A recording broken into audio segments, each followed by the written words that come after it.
Mau tanya dulu rekan-rekan waktu habis menonton kira-kira perasaannya bagaimana? Perih. Oh, ada yang perih. Perih banget, perih. Perih. Wah, ada timnya Arya nih berarti nih. Kalau perih. Kalau perih timnya Arya apa timnya Gani? Perih. Karena Si Arya kehabisan timnya tiket. Gani apa timnya Arya? Coba kita Nggak tanya bisa ya, Mbak. nyusul. Mana yang timnya Arya? Mana? Kagak. Ada. Timnya Gani. Oh. Kalau pakai tim Gani berarti Dua-dua Anda teman di gua. barisan saya. Ah. Jadi mungkin saya spill dikit ya. Iya, silakan. Cerita ini memang bermula dari Bandung. Spill dikit ya. Kalau di Bandung itu tepatnya kampusnya di Pacukur. Oke. Ruangnya itu K1. Nah, disitulah Gani dan Hana bertemu pada saat itu. Jadi saya sih berharap bahwa ini menjadi pembelajaran buat para kaula muda ya. Jadi memang betul yang tadi disampaikan oleh Mas Kemal bahwa pada saat kita dulu banyak keputusan-keputusan yang menurut kita memang itu yang terbaik ya. Dan tentunya dengan segala macam pertimbangan akhirnya kita memutuskan apa yang memang harus kita putuskan, kan intinya seperti itu. Dan kalaupun akhirnya menjadi kegagalan, itu mungkin pengalaman hidup yang justru kita bisa bangkit dan tumbuh berkembang. Nah, pesan itu yang barangkali yang kita harapkan itu bisa menjadi pelajaran bagi kaula muda, anak-anak muda zaman sekarang, bahwa jangan pernah menyerah, kan gitu kan. Bahwa yang namanya kehidupan itu pasti kita harus memilih gitu kan. Nah, sehingga kita harus benar-benar mempertimbangkan segala sesuatunya dengan baik dan mengambil keputusan yang baik buat diri kita sendiri dan juga untuk ya lingkungan kita. Itu kira-kira. Yes. Karena ke wanita itu biasanya gitu, kita kasih perhatian itu bukan bagian bentuk ketulusan. Iya. Sebenarnya ini comeback saya 10 tahun yang lalu ya di Premier setelah kita pernah nonton. Wow. Terima kasih buat teman-teman media yang hadir untuk merayakan luar biasanya sinema kita saat ini. Kenapa? Ya karena memang ceritanya sangat menarik. Cerita Hana dan Gani ini inspiratif. Bahwa mereka kegigihan Hana dan Gani untuk keluar dari ketidakbahagiaan, mencari kebahagiaannya itu buat saya inspiratif. Jadi luka tuh gak perlu juga menjadikan seseorang tuh terpuruk. Jadi kekuatan Hana itu yang menjadi nyawa sih, dimensi dari cerita ini. Betul nggak, Gung? Nah, dan ini juga karena saya kolaborasi kembalinya saya dengan Agung Sentosa. Yes. Setelah 2 dekade. Wow. Jadi tadi terhibur nggak? 2 dekade. Iya. Ada tuh, Mbak Dewi ada beberapa yang nanyain lokasi air terjunnya di mana kan ya? Itu Anggil. Nah, nanti kita tanya lokasi di mana. Jadi sebenarnya Kak, saya selalu dibilang sama partner saya bilang kalau kita tuh bikin film, paling nggak penonton keluar tuh dengan membawa sesuatu. Iya. Entah itu keperihan gitu, atau sesuatu yang triggering dia untuk mencari sesuatu yang lebih jauh lagi. Jadi jangan berhenti di dalam bioskop dan kemudian membuka ruang-ruang diskusi di luar gitu. Jadi saya pikir tema kekerasan ini penting untuk kita garis bawahi dan kita diskusikan di luar bioskop. Jadi ini salah satu bab 1 dari satu buku tentang survival ya, maksudnya dari kehidupan gitu. Kita kadang-kadang nggak bisa menghindari dari kekerasan bentuknya apapun. Yes. Terima kasih. Iya gini, jadi mungkin berawal dari judul Sampai Nanti Hana ya. Jadi untuk saya atau mungkin kalau teman-teman udah pernah lihat trailernya, sederhananya itu seakan-akan ini dari kacamata Gani kemudian sampai nanti Hana gitu ya. Tapi untuk saya kemudian ketika masuk ke layer dari romance, masuk ke layernya coming of age gitu, sampai nanti Hana itu seperti kita sedang bilang kepada diri kita sendiri di masa depan, gitu kira-kira begitu. Jadi setiap karakternya sebenarnya tidak ada yang hitam putih gitu ya. Jadi bahwa setiap karakter tuh punya spektrum dari karakternya. Dia bukan sekedar Arya bukan sekedar seseorang yang abusive atau toxic gitu ya secara verbal, tapi mungkin kalau teman-teman menotis karena tidak dijelaskan secara verbal gitu, bahwa Arya punya atau Ohim, diperankan Ohim di sini punya spektrum juga autism. Jadi dia juga nggak ngerti sebenarnya sama dirinya sendiri gitu. Jadi ketika dia melakukan itu, dia juga bingung sama dirinya sendiri. Kira-kira itu juga yang perlu saya garis bawahi. Apalagi Gani dan Hana ya, kemudian mereka sama-sama aktivis di kampus, sama-sama kritis, tapi Hana dikecilkan di rumahnya, dan bahkan dia tidak bisa melawan sedemikian rupa karena begitu banyak pertimbangan dia sebagai anak muda, taktis, strategis gitu ya. Tapi bahwa kemudian karakter-karakter ini yang termasuk kepada Saras gitu ya. Kayaknya kan Saras sepertinya tokoh yang sederhana gitu ya. Cewek yang cute gitu, terus kemudian kayaknya tapi justru dalam konteks relationship dia lebih proaktif daripada Hana kan sebenarnya gitu. Dia yang approach, dia bahkan yang menggandeng duluan gitu. Hal-hal kecil seperti itu yang kemudian ketika dia punya trust issue gitu sama Gani, karena sejak awal dia menemukan si bukunya Hana, tulisan Gani tentang Hana gitu. Jadi ada trust issue. Jadi setiap karakter itu memang di kita olah bersama. Tentunya teman-teman ini banyak sekali masukan, dan sebenarnya untuk mereka sih kayaknya ini effortless gitu ya.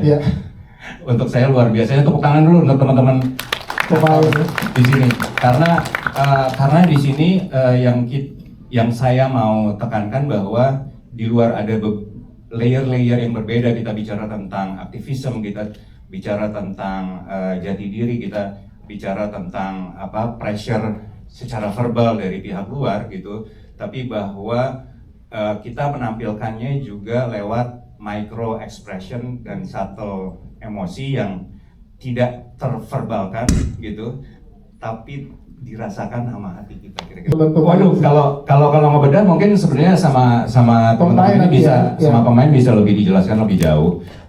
Saya mungkin cenderung bukan orang yang kadang-kadang suka nge-brief tapi juga merespons gitu. Merespons tidak berarti harus selalu diskusi dua arah gitu, tapi saya mengamati mereka baik ketika proses pemilihan sampai di lapangan gitu ya. Dan seperti yang saya bilang, karena pada dasarnya karakter-karakter ini manusiawi, punya spektrum 3 dimensi. Teman-teman ini yang udah sangat berpengalaman ini juga kayak dengan effortless menurut saya merespons itu.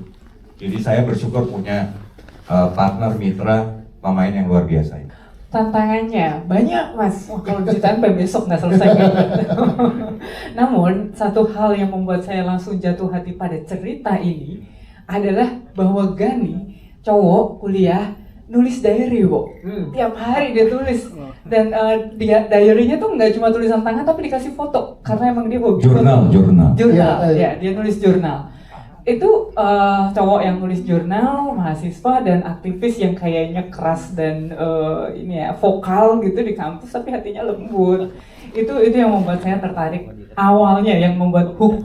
Nah terus sudah gitu eksekutif produser cerita bla bla bla panjang. Ternyata setelah mengikuti cerita itu layer emosinya banyak sekali. Kalau teman-teman tadi udah nonton pasti melihat kan, merasakan kenapa Gani nggak pernah diajak masuk ke rumah, apa yang disimpan Hana di dalam dirinya gitu ya, dalam rumahnya Hana. Keluar rumah, keluar pagar menuju kampus tuh udah menjadi Hana yang berbeda dari Hana yang di rumah. Jadi ada layer-layer yang mereka tidak saling beritahu gitu. Nah ini yang menarik dan menantang, gimana menyampaikan ini tanpa semuanya harus verbal, semuanya harus didialogin, kan nggak perlu begitu ya. Dan saya sangat beruntung, Bu Dewi sangat akomodatif, Mas Agung juga sebagai sutradara sangat indah bercerita melalui visual storytelling, sehingga naskah yang saya tulis di atas kertas 2 dimensi diwujudkan oleh produser dan sutradara menjadi 3 dimensi yang setelah saya nonton sangat menyenangkan. Kira-kira gitu, Mas. Aku seneng banget ya, karena akhirnya aku bisa bekerja sama Mas Agung Sentosa yang luar biasa. Yang pasti di Bandung juga ya. Di Bandung juga lagi ya. Betul, di Bandung lagi. Mungkin karena Mas Agung tahu aku spesialis dark dan lagu-lagu yang sedih gitu ya. Jadi Mas Agung ngajak aku kolaborasi untuk membuat soundtrack lagu untuk film ini. Dan saat itu aku ketemu pertama kali sama Mbak Dewi dan teman-teman yang lain. Aku dikasih gambaran. Ya. Ini ceritanya lagu kamu akan ada di Scene ini scene nih. yang ini nih Ah. gitu ceritanya. Terus setelah aku melihat adegan tersebut dan merasakan aktingnya di dalam situ, teman-teman semuanya yang luar biasa, lukanya langsung dapet gitu. Makanya aku bikin lagu itu dengan judul Luka. Yes. Itu menceritakan tentang seberapa lukanya hatinya Hana di dalam film tersebut begitu. Dan nanti akan dibawakan live saat gala premier nanti malam ya. Iya. Itu dia. Tepuk tangan untuk Ayu, thank you Ayu. Ya, waktu pertama kali diajak, aku ikutan dulu, terus aku datang ke tempat, ketemu sama Om Agung, kita ngobrol-ngobrol bareng tentang bagaimana karakter Raka ini yang dia tuh di abuse secara verbal oleh papanya. Dewasa banget. Dan dia tetap berani, anak yang pemberani. Kita abis itu aku kepilih jadi kita reading. Abis itu belum. Masa pulang sih si Kakak Bio gimana tuh? Pulang, iya pulang ke rumah abis itu berangkat ke Belanda. Aduh maaf nih Kakak Bio. Bio nggak Jordan ikut ke Belanda ya. Bio nggak ikut. Terus ngobrol sama, ini kan adegannya cukup intens yang kamu perankan di sini, Jordan. Gimana ngobrol sama Kak Ohim dan juga Kak Feby sehingga kamu sebagai aktor nyaman untuk berperan di adegan intens tersebut? Ya sebenarnya kita sempat bonding juga nggak sih? Sempat jalan-jalan. Oh ya kita sempat jalan-jalan bareng. Apa? Kita kan sempat ke Amsterdam, jalan-jalan di Belanda juga. Kita sempat bonding. Kenapa? Dia mau denger ceritanya doang gitu, Jordan. Iya, terus jadi itu lebih bikin kamu nyaman karena sempat bonding sama Kak Ohim dan Kak Feby ya. Udah lebih dekat jadinya. Ya. Terus emosi aku juga dibantu build sama Om Agung, jadi dapat feelingnya. Itu dia Jordan, nomor tepuk tangan dong, thank you. Maaf ya Bio, bentar ya kita. Sabar ya, bro. Gak usah sedih. Siapa tahu nanti rezeki diajaknya lebih jauh lagi. Amin dong, amin. Dewasa banget. Ini pasti dari proses reading, terus juga banyak discuss juga sama Mas Agung. Terus juga kebetulan karakter Saras ini mungkin agak berbeda sama karakter asli aku ya. Wah, ibu ketawa sih bu.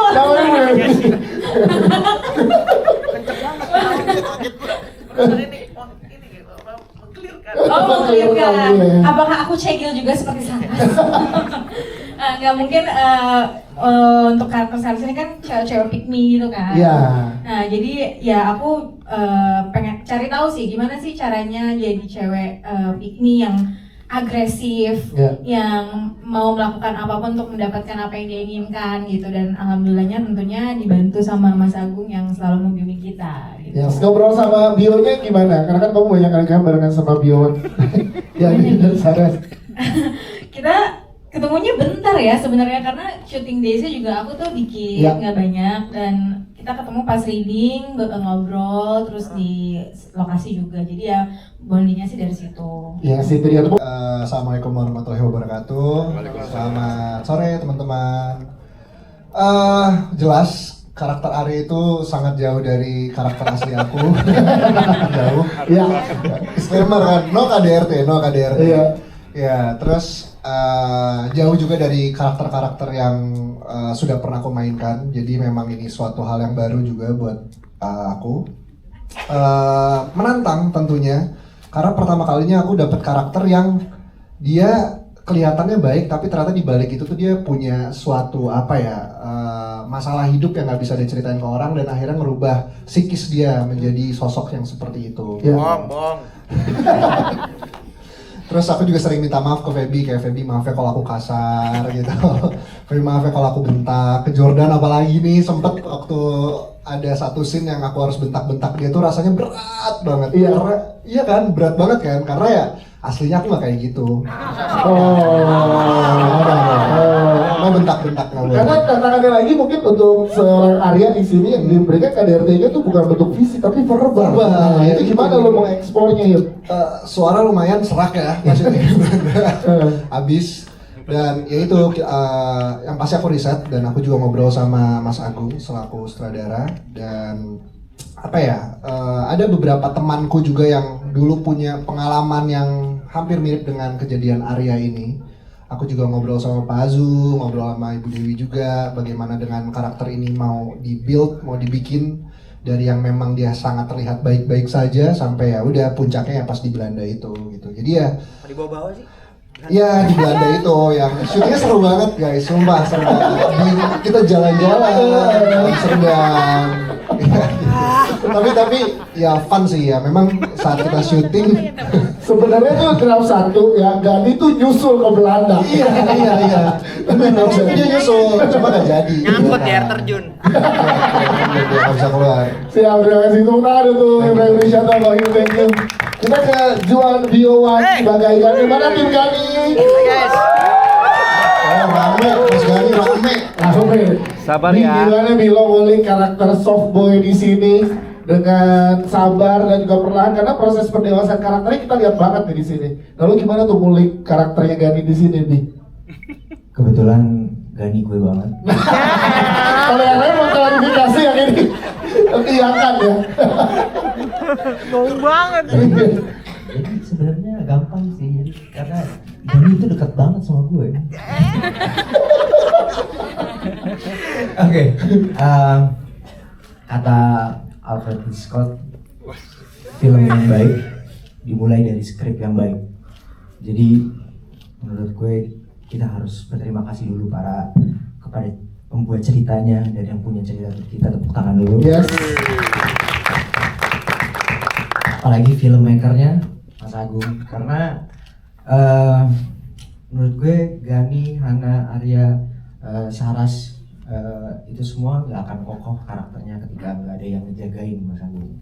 Dan begitu pula ketika gue membuat karakter Gani ini yang sebenarnya jauh banget dari gue, karena kapan sih kita nemuin cowok yang green flag banget? Jujur deh, itu kayak impian kan, kayak fantasi, kayak sebenarnya nggak ada gitu.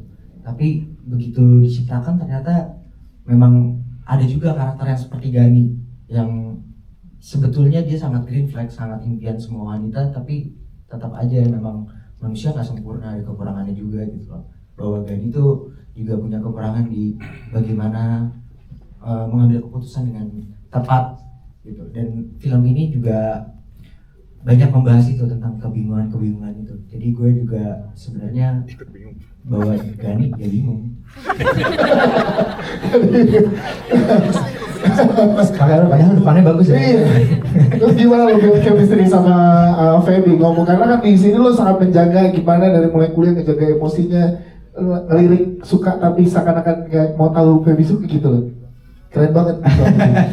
Feby tuh buat gue orang yang sangat profesional banget di dalam pekerjaannya. Jadi dia selalu memberikan 120 lah dalam semua pekerjaannya. Jadi ketika gue tahu gue kerja bareng sama Feby, gue udah tahu kayak oh iya, dia akan membuat karakternya dengan baik dan gue akan membuat karakter gue ya udah jadi Gani aja yang dari jauh tapi diem-diem act of service gitu loh. Tapi padahal kalau di lokasi dia yang bawain makanan. Jadi bangun chemistry-nya sangat luar biasa mudah ya, karena kita udah pernah kerja bareng dan juga dia sangat profesional dan teman-teman yang lain juga, jadi kayak oke lah. Yes, itu dia Juan Biowan, tepuk tangan dong buat Biowan. Terakhir sebelum kita ke Feby, katanya teman-teman media, khususnya cewek-cewek tadi minta senyumnya Gani. Senyum-senyum. Yang mana? Iya. Ini yang ngeliatin angin apa yang ada ya? Ada senyum-senyum Gani yang senyum kita. Gitu lah. Ini kayak ngerasain sendiri apa teman-teman ada sih juga. Yang lagi moto? Iya, gitu kayak ngeliatin Hana gitu.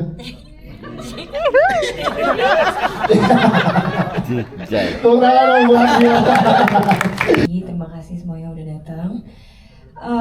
Untuk aku gimana cara embody Hananya dengan berbagai layer? Menurut aku sebenarnya manusiawi sih Kak. Karena emang manusia tuh kadang punya layer yang banyak. Di rumah kita bisa jadi orang yang berbeda. Terus begitu ketemu sama teman-teman tiba-tiba jadi ekstrovert, pas di rumah kita jadi introvert, nggak banyak ngomong sama keluarga. Jadi memang kayaknya emang udah dasar manusia tuh memang memiliki layer-layer yang berbeda.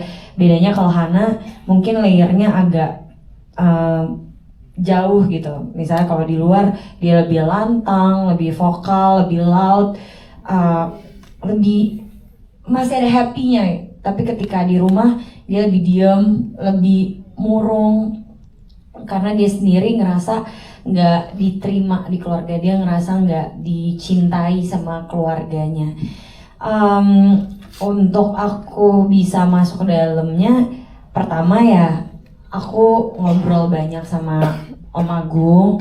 Aku seneng banget kita punya banyak waktu lah untuk ngobrol dari proses reading sampai pas syutingnya sendiri. Jadi di setiap reading tuh Om Agung benar-benar assist kita, datang terus dan kita latihan terus, kita bedah naskah terus. Bahkan Om Agung juga ngasih beberapa referensi tentang kayak movie clip orang yang di abuse secara verbally, nggak yang konsepnya sinetron abis itu menangis-nangis Bombay, tapi diem aja, tapi tangannya gemeter, diem aja cuma matanya tuh gerak-gerak, itu tuh kelihatan bahwa si perempuan itu takut. Dan itu yang Om Agung pengen deliver di Hana ini. Jadi bukan yang kayak harus nangis-nangis, tapi dari small gesture Hana kelihatan bahwa dia tuh nggak baik-baik aja gitu. Jadi aku caranya yang ngobrol sama Om Agung, terus aku ada beberapa film lah yang aku jadiin referensi. Terus juga aku beruntung kerja sama cast-cast yang profesional sekali, cast-cast yang hebat, karena aku percaya yang namanya film hebat pasti kerja tim yang hebat juga. Yes, itu dia. Tapi boleh tepuk tangan dulu silakan. Banyak mewakili karakter hari ini, wakil perempuan-perempuan di luar sana juga dalam pengambilan keputusan nih. Kalau dari Feby ada yang mau disampaikan nggak melalui teman-teman media di sini buat perempuan-perempuan di luar sana yang siap menonton sampai nanti Hana juga nanti?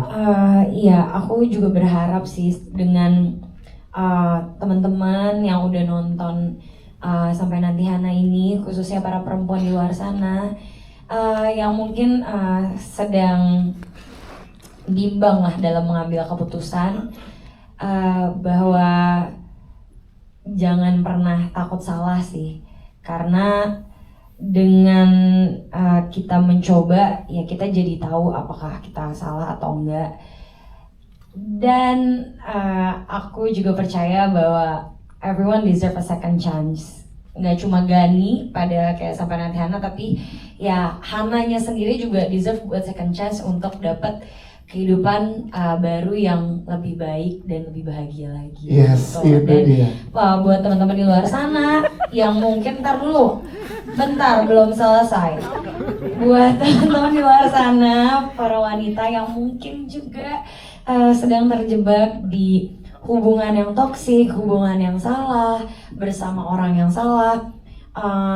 Ya pertama-tama please be aware, jangan menutup diri, jangan menutup hati, jangan menutup mata sama semua tanda-tanda yang kadang juga diberikan sama orang-orang, sama dunia, sama Tuhan, bahwa kalian tuh deserve buat dapetin yang lebih baik lagi. Dan kalau misalnya memang sudah sadar, jangan pernah takut untuk cari bantuan orang lain, jangan pernah malu buat cerita sama orang lain, dan tahu kapan harus ngerasa ini udah, maksudnya cukup, bahwa kamu deserve untuk dapat yang lebih baik lagi. Yes, itu dia. Bukan dong untuk Feby Rasani. Terima kasih.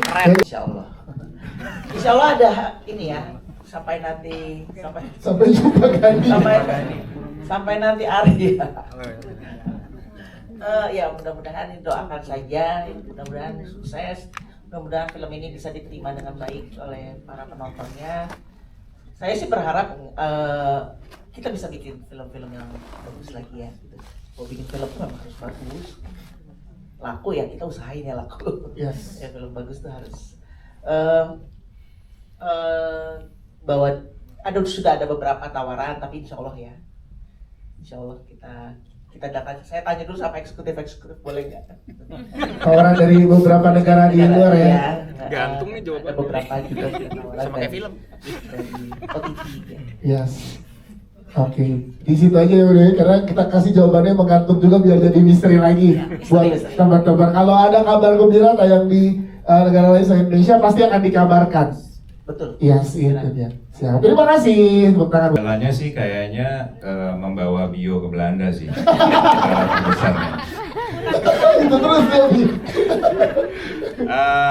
Sebenarnya kalau kendala di lapangan sebenarnya nggak ada yang terlalu signifikan ya, karena balik lagi antara persiapan kita punya cukup waktu dan teman-teman juga semuanya timnya bekerja dengan sangat profesional. Ya adalah kecil-kecil tapi bukan sesuatu yang signifikan gitu ya. Tapi bahwa menurut saya tantangan pertama adalah mendevelop atau membahas atau membedah dari naskahnya sebenarnya gitu. Karena film ini tuh menurut saya layernya banyak gitu ya. Jadi ada layer romance, iya, ada layer coming of age, iya, ada layer tentang bagaimana seseorang tidak dianggap, seorang anak tidak dianggap di rumah gitu ya. Dan terutama ketidakhadiran ayahnya juga. Tapi kita bicara tentang hubungan-hubungan yang sebenarnya platonik gitu ya, yang tidak terucap, tidak terkatakan gitu, tapi bahwa konflik itu ada dan kita bisa sebagai penonton harapannya adalah bisa membaca dan bisa merasakannya. Menurut saya itu challenge terbesarnya. Sehingga kalau pengambilan gambar secara teknis sebenarnya tidak rumit gitu ya.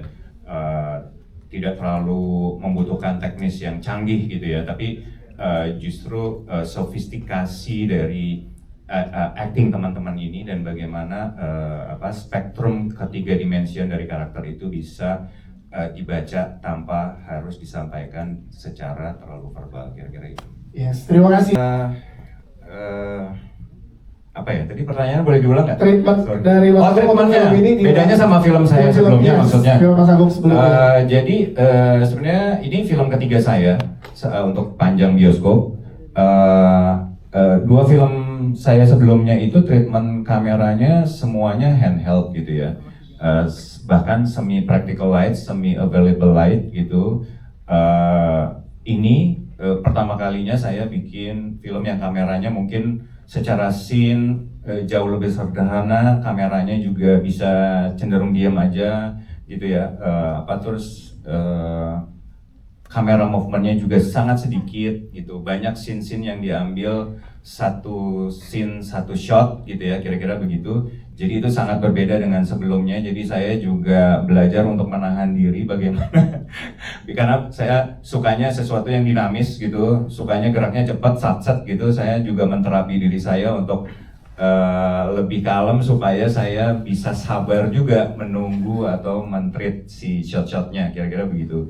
Dan menurut saya ini karena tadi saya kepengen fokus kepada karakter-karakternya sehingga kamera movement dan yang lain-lain itu tidak mengganggu penonton untuk menyaksikan dan memperhatikan micro expression dari para tokoh-tokoh. Jadi balik lagi ke kebutuhan ceritanya ya Mas ya, pergerakan kamera dan lain-lain siap. Terima kasih Mas Agung. Selanjutnya, Him silakan Him. Ada yang kebawa berapa lama nggak karakter area kehidupan atau gimana Him? Jujur Him.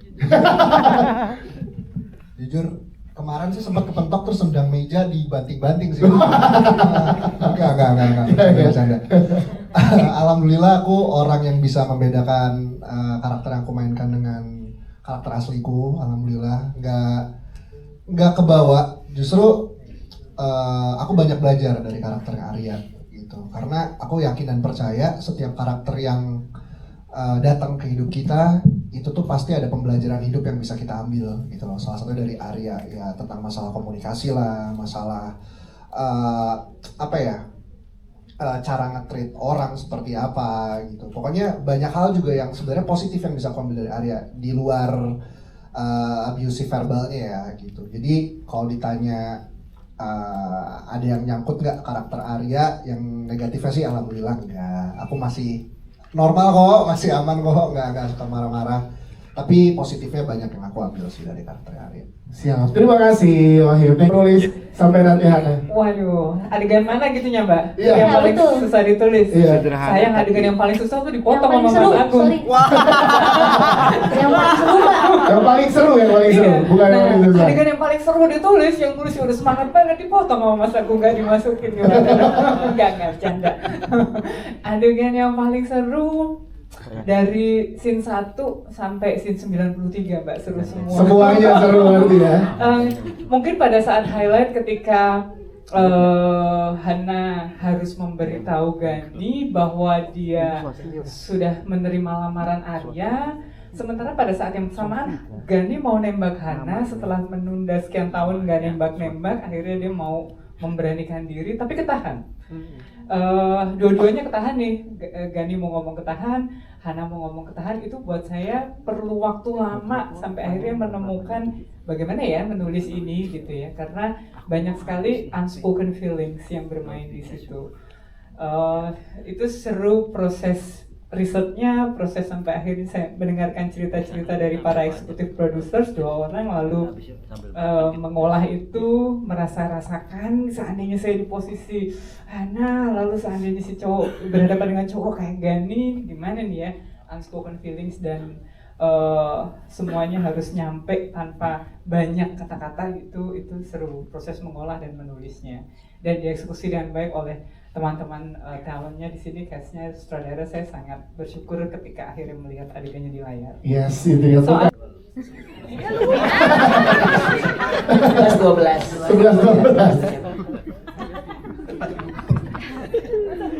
Ya, jadi sebenarnya alhamdulillah memang perkembangan perfilman kita tuh hebat banget. Jadi yang ngatur itu banyak banget. Yeah. Per tahunnya itu 230 film. Wow. Diproduksi, tapi cuma 160-an yang bisa masuk ke bioskop. Dan memang ada kurasi yang cukup ketat memang untuk bisa masuk di bioskop sekarang. Jadi kita juga apresiasi untuk XX1 juga, karena memang Desember ini yang terbaik lah yang ditayangkan. Jadi ke bioskop. Yes, itu dia. Oke, siap. Tepuk tangan dong untuk jawabannya. Terima kasih. Karena mau menentukan juga menurut saya setelah tadi nonton ya, karena kan proses pengambilan keputusan biasanya di awal-awal tahun tuh. Lanjut sekolah, lanjut kuliah, keluar negeri, menikah kan biasanya jadi ini yang di awal tahun kan. Dan ini ada di akhir tahun jadi makin, oh bener, ambil keputusan jangan aneh-aneh nih, jangan harus siap-siap nih. Gitu. Tepuk tangan dong. Thank you. Terakhir buat teman-teman yang belum sempat untuk bertanya di momen press conference ini, akan ada dilanjutkan dengan doorstop, nanti akan ada di studio ini. Namun terakhir untuk teman-teman yang ada di sini, kita akan memberikan closing statement dari mulai eksekutif produser. Silakan, Pak Kebul mungkin duluan atau Pak Azu, silakan. Ya, terima kasih kepada rekan-rekan. Saya berharap film ini juga menjadi pembelajaran bagi kita semua dan bagaimana menyikapi, menatah hati kita di dalam kehidupan. Dan saya sih berharap ini tetap menjadi apa ya, box office ya. Amin. Amin. Terima kasih semua rekan-rekan. Terima kasih. Pak Kemal, ada yang mau disampaikan terakhir untuk teman-teman yang ada di sini? Pertama terima kasih untuk teman-teman media semua udah nonton. Ya dari kami, dari eksekutif produser, tentunya besar harapan kami bahwa film ini akan diterima dengan baik oleh rakyat Indonesia. Dan semoga rakyat negara lain juga ya Bu Dewi ya. Nah, kita lihat gimana ke depannya. Effort semua teman-teman kita, kru kita, semua diapresiasi. Dan ya semua yang menonton, orang ke bioskop itu untuk get lost for a moment. Dan saya harap dengan film ini itu bisa tercapai bagi semua penonton. Siap. Terima kasih. Bu Dewi silakan. Biar dia bisa jalan. Ya. Nasib perfilman nasional ada di tangan penontonnya. Betul. Dan supaya kita bisa bikin film lagi. Amin. Terima kasih. Terakhir mungkin semuanya kita minta sutradara kita, silakan Mas Agung Sutosa. Ya seperti judulnya Sampai Nanti Hana, kita kasih salam kepada diri kita masing-masing sampai nanti di bioskop gitu ya. Yes. Insya Allah, dan kasih kesempatan ke diri kita untuk menyapa diri kita di tahun depan. Mudah-mudahan film ini bisa memaknai perjalanan hidup kita. Baik, terima kasih. Tepuk tangan sekali lagi teman-teman. Boleh silakan berdiri. Jaja Lightcast dan juga Jaja Filmmaker.